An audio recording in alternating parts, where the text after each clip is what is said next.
Hello दोस्तों, आज की इस वीडियो में हम बात करेंगे एक ऐसी कहानी के बारे में जिसमें मोहब्बत में धोखाधड़ी और इनफिडेलिटी को बड़ा ही रोमांटिसाइज करके दिखाया जा रहा है। जी हाँ, बात हो रही है पाकिस्तानी ड्रामा श्री फरहाद की, जिसे लिखा है मोइन अली ने। ये एक ऐसी लव स्टोरी है जिसके बारे में जानकर आपका मोहब्बत से यकीन उठ जाएगा। तो चलिए जानते हैं इस कहानी के पीछे की असल हकीकत क्या है।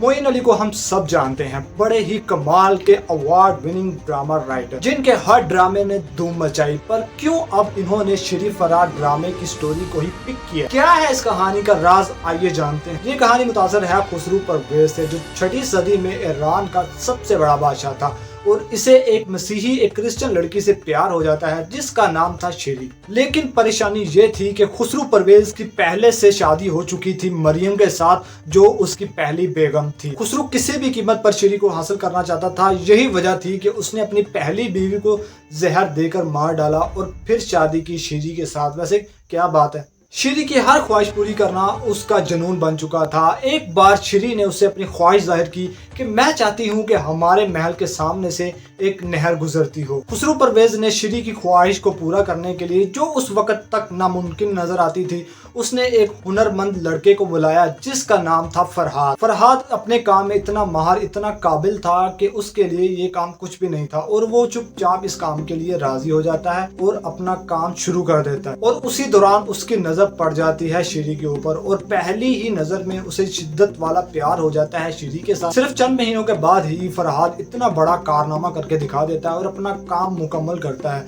और जब वो बादशाह के पास वापस आता है तो बादशाह उसे कहता है कि मांगो, क्या मांगते हो। बादशाह फरहाद से कहता है कि तुमने मेरी बहुत बड़ी ख्वाहिश पूरी की है, तो मांगो, क्या मांगते हो, तुम्हें वो मिलेगा जो तुम चाहते हो। और तब वो वक्त आता है जब फरहाद अपनी मोहब्बत का इजहार करता है। इनडायरेक्टली वो ये बोलता है बादशाह को कि मुझे श्री चाहिए। लेकिन खुसरू परवेज इतना प्यार करता था उससे, तो वो कैसे मानने वाला। वो फरहाद से थोड़ा वक्त मांगता है और फिर फरहाद वहां से चला जाता है। खुसरू परवेज बादशाह अपने नौकरों और गुलामों से मशवरा करता है कि अब क्या किया जाए कि मैं किसी भी कीमत पर श्री को खो नहीं सकता। और उसे मशवरा मिलता है, उसे बताया जाता है कि तुम फरहाद को ऐसे काम पर लगा दो कि सारी जिंदगी वो उस काम को मुकम्मल ना कर पाए और वहीं पर मेहनत करता हुआ मर जाए। खुसरू परवेज बुलाता है फरहाद को और उसे कहता है कि तुम सतून पहाड़ी के ऊपर जाओ। उस टाइम का बहुत बड़ा मसला था कि लोगों को पहाड़ी के उस पार से गुजरने के लिए बहुत लंबा रास्ता अख्तियार करना पड़ता था। इसलिए बादशाह ने फरहाद से कहा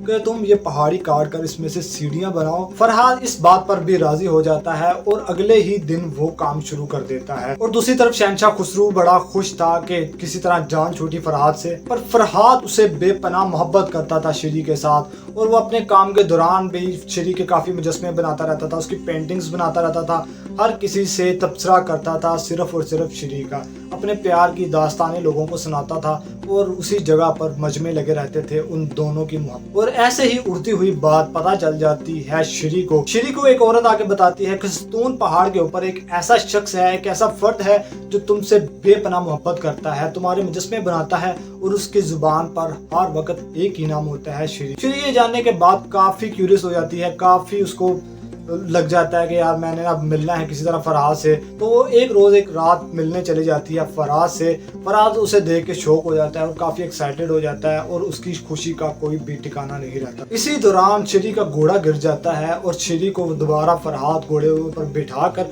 वापस महल भेज देता है, जिसकी उसने एक पेंटिंग बनाई।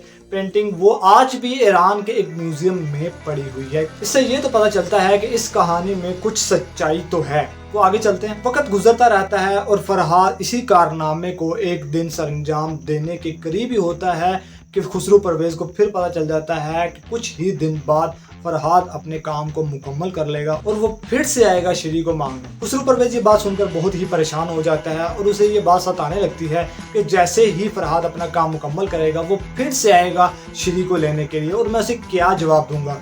और इसी दौरान वो एक ऐलान करवा देता है कि श्री की मौत हो चुकी है। ये एक झूठी खबर थी जो सुनाई गई फरहाद ये खबर सुनने के बाद खुद को संभाल नहीं पाता और कुछ ही वक्त के बाद पहाड़ी से कूदकर उसी सतून पहाड़ी से कूदकर अपनी जान दे देता है। और जब श्री को पता चलता है कि फरहाद ने सतून पहाड़ी से कूदकर अपनी जान दे दी है, उसी दौरान उसकी भी वहां पहुंचकर मौत हो जाती है और वहां पहुंचकर खुसरू की भी मौत हो जाती है। लेकिन क्या ये खुदकुशी थी या खुसरू परवेज ने ही मारा था श्री को, ये बात कोई नहीं जानता। इसलिए ये बात आज भी मिस्ट्री बनी हुई है। हर कोई अपने तरीके से अपने मौजू के साथ इस कहानी को मिर्च मसाला लगा कर फैला देता है, पर हकीकत में कोई भी नहीं जानता कि असल में हुआ क्या था। But moral of the story, ये कहानी 3 किरदार के ऊपर बेस्ड थी। खुसरू परवेज जिसने अपनी ही बीवी को जहर देकर मार डाला, दूसरा किरदार श्री जिसने अपने ही खामद के साथ बेवफाई की और किसी दूसरे के साथ मिलने लगी और उसके साथ ताल्लुकात बना लिए, और तीसरा करेक्टर फरहाद जिसको एक ऐसी लड़की से प्यार हो जाता है जो पहले ही किसी और की बीवी है, किसी और की बेगम है। मोहब्बत के नाम पर धोखा और ये कुर्बानी को ग्लैमराइज करना ना, ये बंद कर दो अब। और ऐसे नेगेटिव करेक्टर से इंस्पायर होकर आप ये ड्रामा बना रहे हो, दैट इज नॉट गुड। बस इस कहानी को बार बार अपने हिसाब से मिर्च मसाला लगाकर फैलाया जा रहा है। इस कहानी के ऊपर फिल्में बन चुकी हैं, ड्रामे बन चुके हैं। इसमें कोई शक नहीं कि इस ड्रामे से इंस्पायर होकर इन्होंने ड्रामा बनाया जो एग्जैक्ट इसकी तरह नहीं। तो दोस्तों, श्री फरहाद कहानी मोहब्बत की है या फिर धोखे की, क्या लगता है आपको? मुझे कमेंट सेक्शन में जरूर बताएं। लाइक भी करें और सब्सक्राइब करके जाइएगा। तो मिलते हैं अगली वीडियो में।